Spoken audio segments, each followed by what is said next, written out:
5 संकेत जो बताते हैं परिवार पर आने वाला है आर्थिक संकट। आचार्य चाणक्य को राजनीति और अर्थशास्त्र समेत तमाम विषयों का ज्ञाता कहा जाता है। आचार्य के बुद्धि कौशल के तमाम प्रमाण इतिहास के पन्नों में दर्ज है। आचार्य की नीतियों का पालन करके आज भी आप अपने जीवन को सरल और सुगम बना सकते हैं।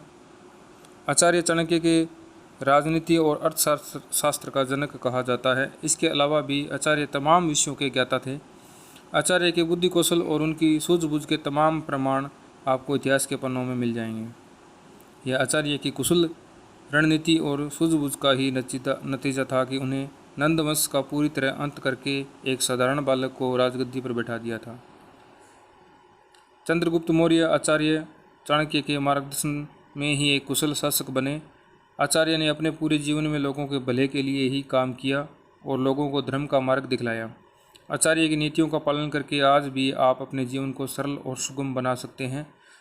यहाँ जानिए उन 5 संकेतों के बारे में जो आपको परिवार पर आने वाले आर्थिक संकट का इशारा देते हैं। इन संकेतों को जिक्र आचार्य ने चाणक्य ने नीतियों में किया गया है। नंबर 1, तुलसी के पौधे का सूखना। सनातन धर्म में तुलसी के पौधे का पूजनीय बताया गया है और हर घर में इसे लगाने की बात कही गई है। आचार्य का कहना था कि घर में यदि तुलसी का पौधा है तो उसका खास तौर पर ख्याल रखें, वो सूखना नहीं चाहिए। तुलसी के पौधे का सूखना आर्थिक संकट का संकेत हो सकता है। नंबर 2, शीशे का बार बार टूटना। कांच का टूटना अपशकुन माना जाता है। आचार्य चाणक्य का भी मानना था कि घर में बार बार कांच का टूटना शुभ संकेत नहीं होता है। इससे घर में आर्थिक हालात खराब होते हैं और दरिद्रता निवास करने लगती है।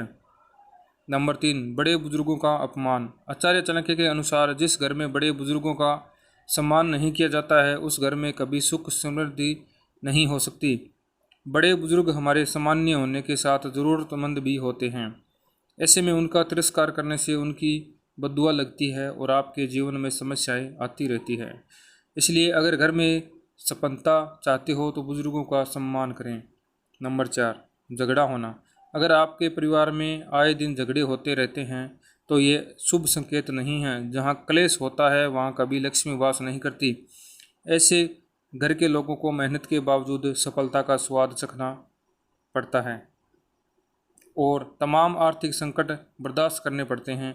इसलिए घर में हमेशा प्रेम पूर्वक माहौल का होना जरूरी है। नंबर 5, पूजा पाठ करना। आचार्य चाणक्य का मानना था कि पूजा पाठ करने से घर में शुद्धिकरण होता है। ऐसे घर में माँ लक्ष्मी की कृपा बनी रहती है और सकारात्मक आती हैं। लेकिन जिस घर में पूजा पाठ नहीं होता है उसके परिवार में नकारात्मकता वापस